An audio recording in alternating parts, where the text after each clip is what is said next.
Secretary general Pakistan Tehreek इंसाफ इमरान खान के बहुत ही करीबी मोतमिद जनाब असद उमर। बहुत बहुत शुक्रिया असद भाई। ये बताइएगा कि बज़ाहिर ये लगता है कि उल्टी हो गई सब तदबीरें, क्योंकि तमाम वफाकी हुकूमत के मुतल्लिक़ा इदारे, सूबाई हुकूमतों के मुतल्लिक़ा इदारे जो किसी भी सूरत में किसी भी इलेक्शन के इनेकाद से मुंसलिक हैं, उन सब ने हाथ खड़े कर दिए हैं पंजाब और खैबर पख्तूनख्वा की सूबाई असम्बली के इंतखाबात के हवाले से, जो कि जाहिर है कि इनकी तहलील होने के 90 दिन के अंदर होने थे। ये एक बड़ी पेचीदा सूरत हाल पैदा हो गई है PTI के लिए, क्योंकि बज़ाहिर लगता यह है कि हुकूमत के तमाम इदारे यकमुश्त इस बात से इनकारी हैं कि इलेक्शन होने चाहिए अपने वक्त पे 90 दिन के अंदर। पहली बात तो कामरान भाई, ये तहरीक इंसाफ के लिए पेचीदा सूरत हाल नहीं है, पाकिस्तान के लिए पेचीदा सूरत हाल है। दूसरा, इसमें कोई ताज्जुब भी नहीं है, ये सारे इदारे हैं तो हुकूमत के ही ना, तो हुकूमत तो भाग रही है इलेक्शन से। वो तो आपको पता है कि हर मुमकिन कोशिश करने के लिए तैयार हैं कि जिससे उनको पाकिस्तान के अवाम का सामना ना करना पड़े, इलेक्शन में ना जाना पड़े। लेकिन इन लोगों के लिए एक छोटी सी चीज़ उनके आड़े आ गई है, और वो है पाकिस्तान का आइन। पाकिस्तान के आइन के अंदर बिल्कुल वाज़े लिखा हुआ है, जैसे कि लाहौर हाई कोर्ट में अदालत जो है वो 3 मरतबा यही बात 3 दिन की हियरिंग में रिपीट कर चुकी है। ये गुंजाइश ही नहीं है कि इलेक्शन 90 दिन के अंदर ना हो। उसके अंदर ये भी लिखा हुआ है बिल्कुल वाज़े तरीके से, इलेक्शन किसने कराना है। आर्टिकल 218 कहता है इलेक्शन कमीशन ने कराना है। उसके अंदर ये भी लिखा हुआ है आर्टिकल 220 के अंदर कि तमाम हुकूमती इदारे जो हैं वो आइन की तरफ वजह से आइन के बुनियाद पे पाबंद हैं कि जो भी सपोर्ट चाहिए इस वक्त इलेक्शन कमीशन को वो उन्होंने प्रोवाइड करनी है। उसके अंदर ये भी लिखा हुआ है आर्टिकल 5 के अंदर कि अगर कोई अपनी आइनी जिम्मेदारी नहीं पूरी करेगा तो फिर उसकी क्या सज़ा बनती है। तो ये ख्वाहिश इनकी ज़रूर है, शदीद ख्वाहिश है, और इस वक्त अगर हुकूमत का बस चले तो आइन से भी इनहराफ करना पड़े तो वो कर ले। लेकिन हमें यकीन है कि इंशाअल्लाह ताला अदालतें पाकिस्तान के आइन से इनहराफ नहीं होने देंगी, और इलेक्शन की तारीख का ऐलान भी होगा और इलेक्शन होंगे भी यकीनन। ये आप लाहौर हाई कोर्ट में जहाँ पे ये मामला चल रहा है, वहाँ पे बिल्कुल हमने ऑब्जर्वेशन देखी। आज चीफ जस्टिस ऑफ पाकिस्तान ने भी इसी से मुंसलिका अपनी ऑब्जर्वेशन दी हैं, जिसका मतलब यही है कि इलेक्शन होने चाहिए। इस वक्त मसले का हल इलेक्शन है, फौरी तौर पे आवाम की राय का इजहार होना चाहिए, ये सब अपनी जगह पर है। लेकिन अगर पुलिस कह दे कि हम इलेक्शन के लिए तैयार नहीं है, अदलिया कह दे कि हम स्टाफ देने के लिए तैयार नहीं है, महकमा तालीम कह दे कि हम नहीं दे सकते, फ़ौज कह दे कि हम जो है वो सिक्योरिटी फराहम नहीं कर सकते क्योंकि हमें, इसलिए खाली ये तो नहीं कहेंगे, वो ये कहेंगे कि भाई मुख्तलिफ ये वजूहात है जिसकी वजह से हम अवेलेबल नहीं है। तो ये फिर इलेक्शन कमीशन खुद कैसे इनेकाद कराएगा? इलेक्शन कमीशन खुद जो है वो करवटें बदलता नज़र आ रहा है। आज जो मैंने छोटे मोटे उनके बयानात देखे वो भी कोई इसमें कीन नज़र नहीं आते, वरना आज 12, 14, 20 दिन हो गए हैं, तारीख दे देते वो।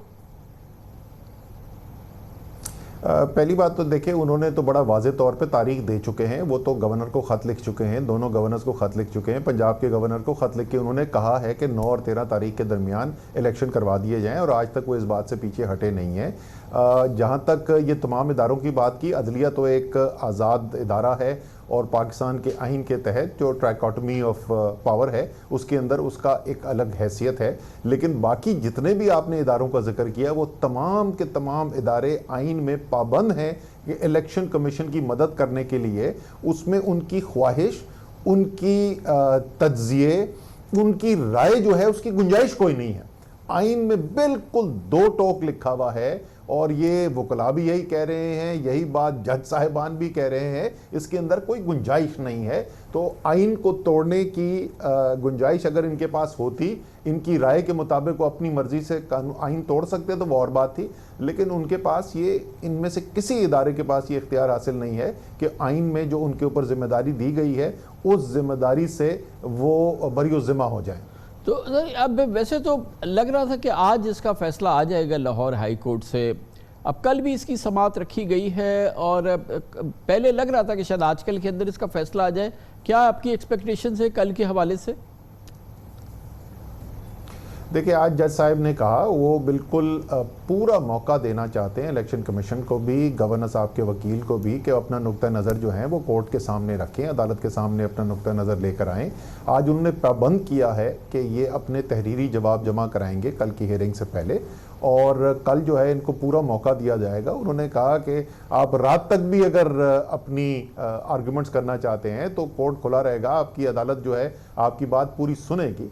वो नहीं चाहते कि ऐसा वो फैसला कर दें जिसके अंदर कोई उज़र हो कि हमारी बात पूरी तरीके से नहीं सुनेगी, तो उनकी बात पूरी तरीके से सुनी जाएगी। लेकिन ये साथ साथ ये भी जाहिर है, जज साहब ने कहा है उनकी अपनी राय नहीं है, जो आइन के अंदर लिखा हुआ है वो वाज़े तौर पर उन्होंने कहा भी है। और उनके जो ऑर्डर्स आए हैं, जो समात होती है रोज़ाना की, उसके बाद जो ऑर्डर इशू करते हैं उस ऑर्डर्स के अंदर लिखा हुआ भी यही है कि आइन के अंदर कोई गुंजाइश ही नहीं है 90 दिन से आगे इलेक्शन ले जाने की। एक और आज बड़ी पेचीदा सी सूरत हाल देखने में आई कि कल वैसे तो लाहौर हाई कोर्ट ने 43 अरकान जो PTI के हैं उनको जो डी नोटिफाई किया था इलेक्शन कमीशन ने, उसको मुअत्तल कर दिया, गोया कि वो मेंबर बहाल हो गए। लेकिन जब वो आज पहुँचे कौमी असम्बली में तो वहाँ तो दरवाजे बंद थे, पार्लियामेंट में उनको घुसने नहीं दिया गया। स्पीकर साहब ने कहा और उनके स्टाफ ने कहा बड़े आसानी से कि भाई हमारे पास तो कोई, हमने तो अखबार में पढ़ा है कि ऐसा कोई फ़ैसला आया है, हमारे पास तो वो फैसला नहीं है।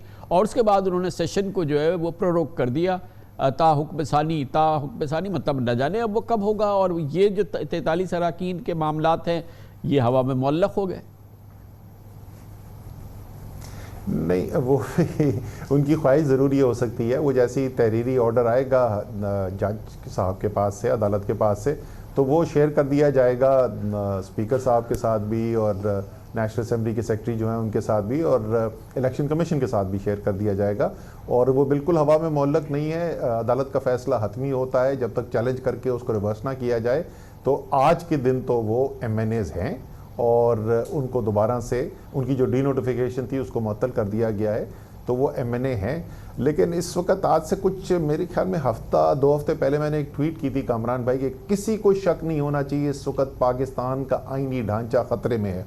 और आपको अब रोज़ाना उसके शवाहिद भी नज़र आ रहे हैं और आवाज़ें बढ़ती भी जारी आ रही हैं। हुकूमती अरकान की तरफ से जो बयानात आ रहे हैं, हुकूमती इदारे जिस किस्म के फ़ैसले कर रहे हैं, जहाँ से हमें नेशनल असेंबली से, कौमी असेंबली से आवाज़ें सुनने को मिल रही हैं, इस वक्त खुल्लम खुल्ला एक बगावत नज़र आ रही है आइन के ख़िलाफ़। लेकिन मुझे यकीन है कि पाकिस्तान के अवाम भी जो बिल्कुल वाज़ेह हैं इस चीज़ के अंदर कि पाकिस्तान जो है वो एक जमहूरी मुल्क है और जमहूरियत ही इसकी दवाम का और अमन और खुशहाली का ज़रिया है।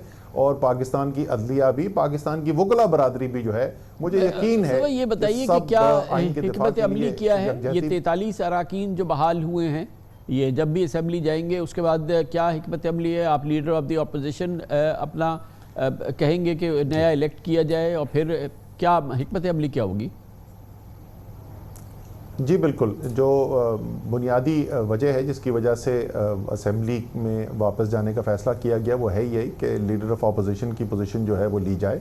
हम इलेक्शंस के करीब जा रहे हैं, इंतखाबात जितनी भी ये कोशिश कर लें, लेकिन आइन में जो वाज़े तौर पर दर्ज है 2023 इलेक्शन का साल है और इसलिए इलेक्शन जो है, सिर्फ सवाल ये है कि किस माह में होंगे 2023 के इलेक्शन। इसलिए हम चाहते हैं कि लीडर ऑफ अपोजिशन की पोजीशन हमारे पास हो और उसके बाद जो आइनी मुज़ाकरात हैं कि निगरान ढांचा कैसे बनेगा उसके अंदर हिस्सेदार हो Tehreek Insaf. Thank you so much sir, बहुत बहुत शुक्रिया जनाब असद उमर, सेक्रेटरी जनरल पाकिस्तान तहरीक इंसाफ हमारे साथ थे। कमर्शियल ब्रेक, उसके बाद ये जो पेचीदगी पैदा हो रही है इलेक्शन के हवाले से तमाम वफाकी इदारे हाथ खड़े कर रहे हैं, इलेक्शन कमीशन शायद उनकी पुश्त पर खड़ा है।